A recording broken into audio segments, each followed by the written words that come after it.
So wearing a false moustache or moustache is apparently illegal in state of Alabama, USA. Eating your fried chicken with a knife or fork, or can't do that in Georgia. And apparently in Tennessee can very well scare the Brits when they go to visit the USA. Stay tuned. Hiya, welcome back, and if we haven't met before, I'm Steffi from across the pond and back. I'm an English girl who met and married an American man, went to the USA for 18 years, came back in 23, been here for 2 years now, and now I'm planning a move back to my new homeland in the USA. So over that 18 years I got to know quite a bit, but I'm sure there's things I'm still learning, and each state that I go to there's going to be something that I don't know. So I thought it'd be fun and to take a quick glimpse today as I approach my moving date in summer 25. Some of you have been following my channel will know that, but I am imminently going. So I'm at my favorite place. Actually, you might recognize it, those of you who've watched a few others. This is where I made my video. I'm leaving the UK for the second time. Seems like a long time ago now, but anyway, let's go. I've got 7 things here that I thought you just might like to enjoy pondering on if you're gonna contemplate visiting the USA anytime soon, especially Brits. Some of these really apply to Brits because, like, number 1, okay? Drinking under the age of 21. So here, as we know, we can pop into the pub, take our kids with us, you know, if they're a certain age. Of course, you know, responsibly, making sure it's okay for them, but there's a lot of ducks and birds here, so I tend to get a little distracted with them because they're so cute, but don't mind me.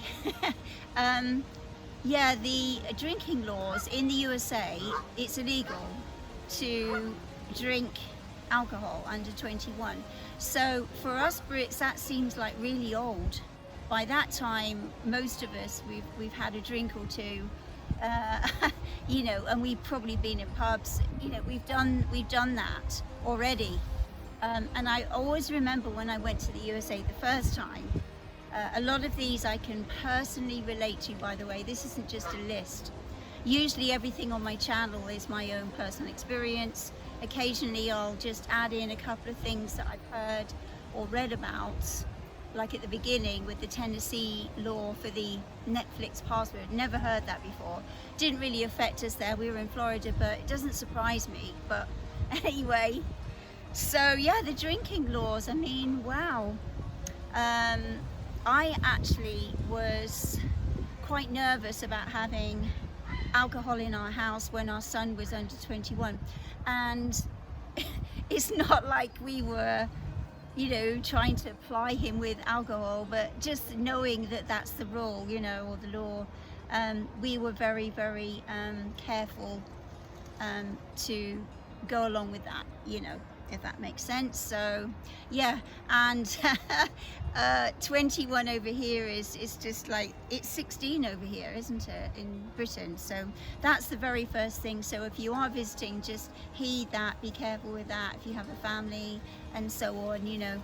I'm not sure what it is nowadays in the different states in your own home. I'm not sure about that. I think there is something that says you can allow your youngsters to have an alcoholic drink between the ages of whatever, you know, 16 and 21 or something like that. Don't know, that I'm not really sure about that, but anyway, that's number 1.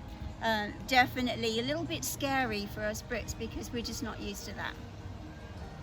All right, so number 2 here. So in the UK, we do obviously have our traffic laws concerning, you know, railway crossings, of course, if it's a red light, stop, you know, and all that. Well, over there apparently, and I think I remember this myself when my hubby was trying to teach me how to drive.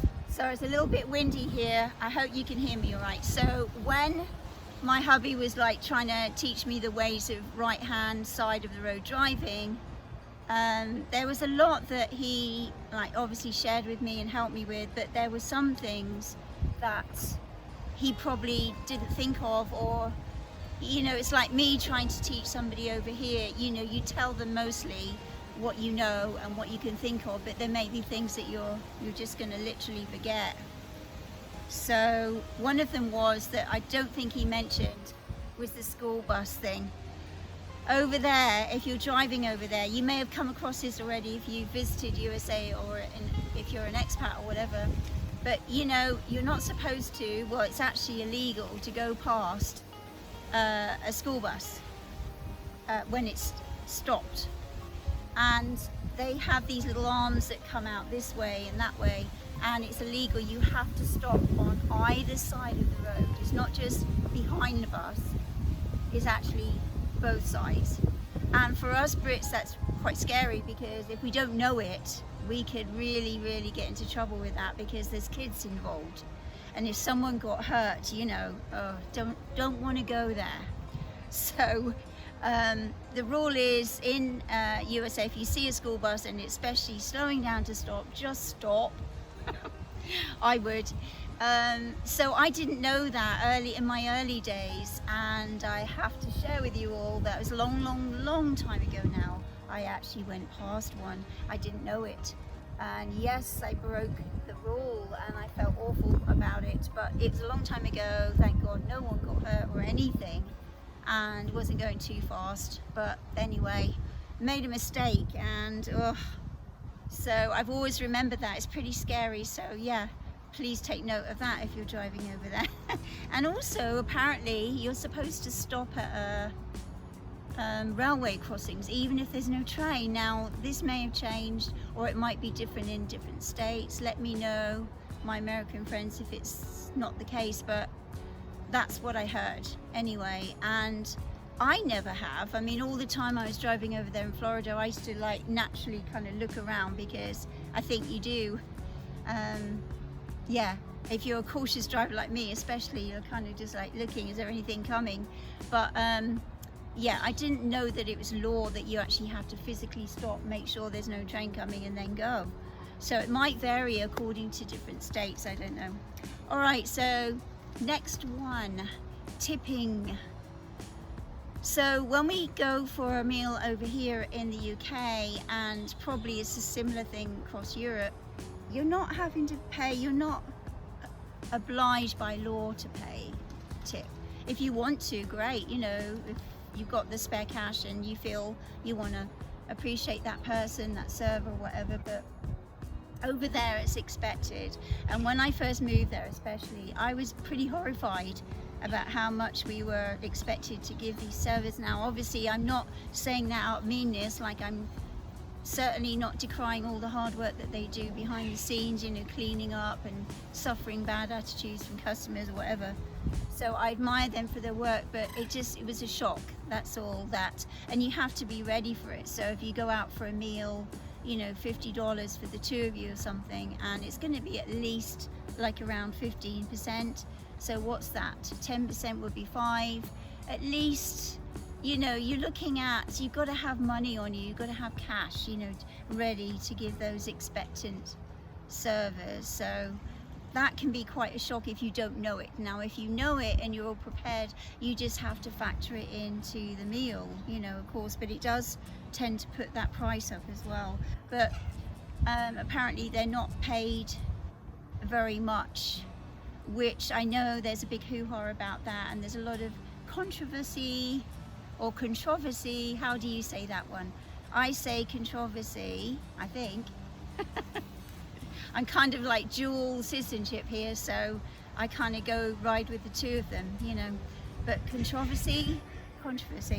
So yeah, I mean, lots of people argue that we shouldn't have to fund their wages, and other people are glad to share if they've got the money. So there's different ways of looking at it there. All right, so the next one, what number is this? 4, I think. Flags everywhere in the USA. So currently in 2025, as we will know if we live here or you're visiting, it's a growing thing to have a flag out. But the funny thing is, the USA, they've been doing this for centuries. I mean, ever since I lived there, I'd be walking around the neighborhood and there would be a flag out in the, you know, in the front yard, in the front garden. Usually it was to do with either they just had it there, you know, stationary, or they had it there for an election or something, but it was very normal. You didn't really think twice about it. And some people have these huge flags. They have a huge pole, and one of our neighbors, he was a really sweet old man. He used to go out every evening and every morning and put his flag up and then put it down for the evening, like clockwork. And it's very honoured, of course, their flag. It's illegal to misuse that flag in any way. So yeah, they have very, very due respect to their flag, and of course it's, you know, representing their country, of course.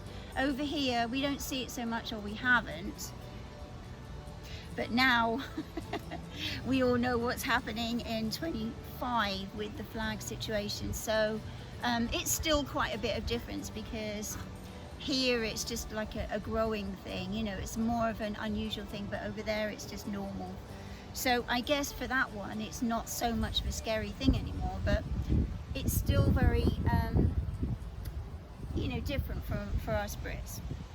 Alright, so next one is at number 5 now. So when I first went to the USA, I was hanging clothes out after I'd washed them on chairs and things like that, or I really missed the fresh air touch, you know, on my sheets and things like that, especially sheets and towels. And I really love that aspect of the English living, where we all hang our, if it's good weather like today, you know, but we don't use dryers. Well, I know people do. I'm not saying nobody does.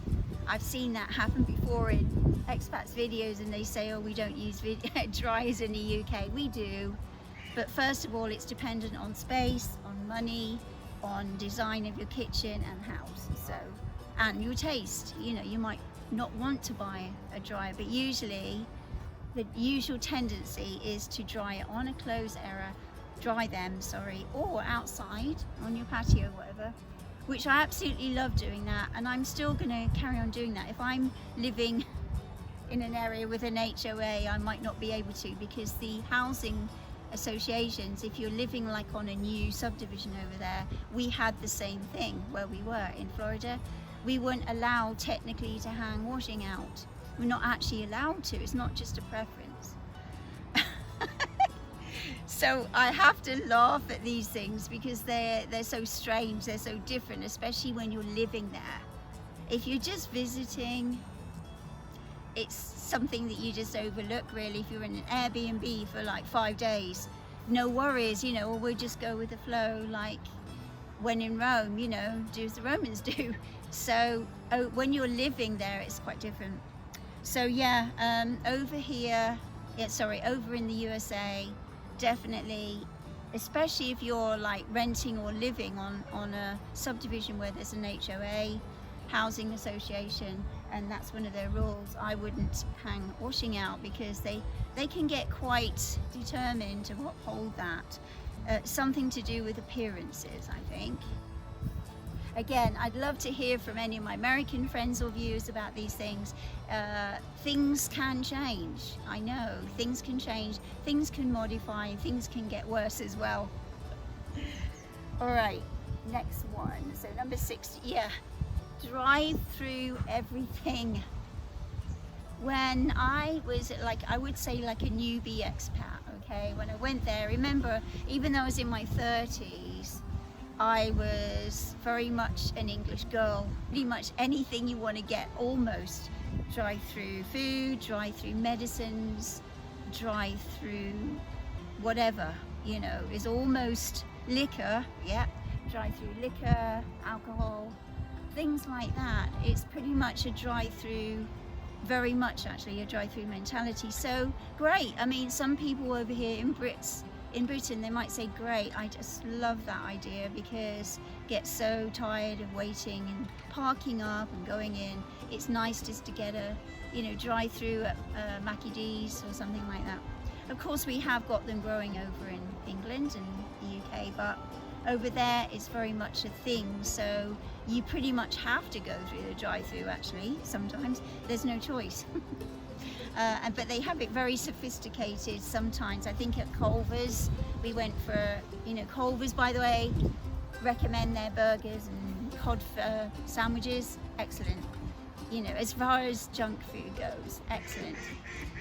So yeah, you have to park in certain lanes. They've got it all organized, you have to do the way they want it, not just drive through their way. Anyway, it's good to be organized, isn't it, like that? All right, so next one. So yeah, the stores over here, we're used to them closing and not being open on a Sunday afternoon and that kind of thing. Well, over there, they're open quite a bit more, which is a good thing if you want something at, say, like 7 p.m. on a Sunday, or if you want to buy something at 10 p.m. on a weekday, but it brings its disadvantages as well. So, such as more people around, or people who are like maybe misusing alcohol, something like that. It's more readily available, so I don't know whether that has an effect on that or not. But anyway, that is quite different. It's quite different to see and experience, to have, like Walmart used to be open 24/7. So I don't think it is anymore now, but it used to be. All right, I think we're up to number 7. So just to finish off for today anyway, portion sizes. They are massive. Now, this is well known, I know. There's enough American influence here within, the movies and so on, so forth. But you have to see it to believe it sometimes. I mean, it's one thing seeing it in movies, and it's another one going there and going into a restaurant. I mean, you could say, hey, Steph, just stop, barking on about it. It's a good thing, if they're going to give us all that food for the money, great. But it's all part of the culture change, that's all. That it's a bit of a shock to see this great big pile of food there. The nice thing is that you can leave it if you want. You pay for it or take it home. They've got to-go boxes, which I absolutely love in America, that you can actually take your food home and no one's giving you the the look. Hi. Got a visitor. So yeah, I mean, I really like that over there, but it can be quite different, at least. It can be quite like a little bit awe-inspiring when they come up with these huge platefuls of things, and also coming up to you like quite a few times at the where you're sitting. Now this, I have to share with you again, it took me quite a long time to get used to this and appreciate the happy side of this. I used to get a little bit annoyed with the servers from a distance. I don't think I was ever really overtly rude to them, but I did get a little annoyed with them. This was more like when I was getting used to the USA, and they used to come up like umpteen times, I don't know, during the time of our sitting there. The first time would be obviously at the start, what would you like to drink? Have you chosen your food yet? Blah, blah, blah. That's acceptable and normal. And then maybe the second time, to check on you, have you decided yet? Fine. But then after that, there will be numerous visits, and we'd be trying to have a conversation, and you think, oh, please, can we just have a quiet, especially if it's the two of you, like your husband and wife or something. You just want a quiet, time. You're paying your money, you want to have, but they mean well. I see the point in it, and I see why they do it, because they're very tip driven, as we mentioned earlier. So they are very keen to get their tips, and please, the customer service over there is extremely very good, extremely strong, very customer service driven industries in the food industry and so on, holiday industry.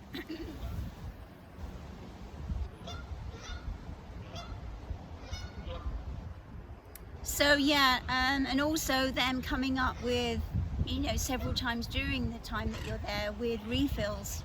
So even with coffees and things, you know, they'll come up, would you like some more coffee? Would you like some more coffee? Would you like some more coffee or coffee? So it's very nice, it's very hospitable, and I'm not here to, this isn't a video to knock them down. I'm just saying I think it can be a little bit, not always scary, but just really different for us Brits. We're just not used to that kind of kind hospitality, that generosity, are we? We don't have that in England, not usually. So anyway, I hope you've enjoyed this little glimpse today. Isn't it beautiful here? I'm sure I'm going to miss areas like this in England, in my patch here in the south of England. But if you'd like to see a couple of my other videos about English habits that I couldn't leave behind, I've made a couple of those now. They literally are English habits that I took with me to the USA, and they stayed with me the whole time. So if you would like to see that, I'm going to put them up there at the end. And thank you for all my viewers and subscribers. I really appreciate you in the community, and I will see you in the next video. Cheerio.